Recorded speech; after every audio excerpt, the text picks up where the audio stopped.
அப்ப தென் மாவட்டங்கள் ஏன் வளரலைன்னா தென் மாவட்டங்களுக்கு சாதிய பிரச்சனைகளால வளரல.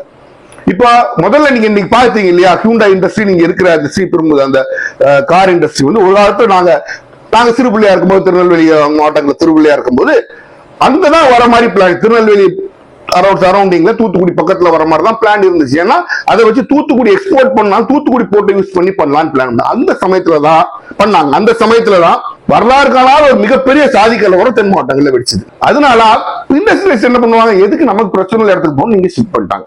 சரி, இது நீங்க தென் மாவட்டங்கள் நீங்க பெரும்பான்மையா நீங்க பாத்தீங்கன்னா இது வந்து கிட்டத்தட்ட அதிமுக கோட்டைன்னு சொல்லலாம்.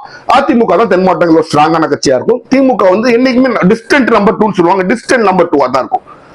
அப்ப முதலா இதுக்கு வந்து ஒரு ஸ்டெப் எடுத்து வைக்கிறது என்னன்னா, கலைஞர் பீரியட்ல நாங்குநேரியில ஒரு ஐடி பார்க் தொடங்குறாங்க. இங்க டைட்டில் பார்க் தொடங்கும் போது அங்க ஐடி பார்க் தொடங்குறாங்க. நல்ல ஒரு இனிஷியேட்டிவ், நல்ல அக்ரிமெண்ட் எல்லாம் போடுறாங்க. பட் அன்பார்ச்சுனேட் 2001 அவங்க ஆட்சி மாறி ஜெயலலிதா அம்மையா வந்தோடனே அதை இனிஷியேட்டிவ் இல்லாம அதை க்ளோஸ் பண்ணிடுறாங்க. அது போச்சு. தமிழகத்துக்கு தென் தமிழகத்திற்கு வந்த ஒரே இண்டஸ்ட்ரியல் இன்சென்டிவ் அதுவும் அவங்க க்ளோஸ் ஆகி போச்சு.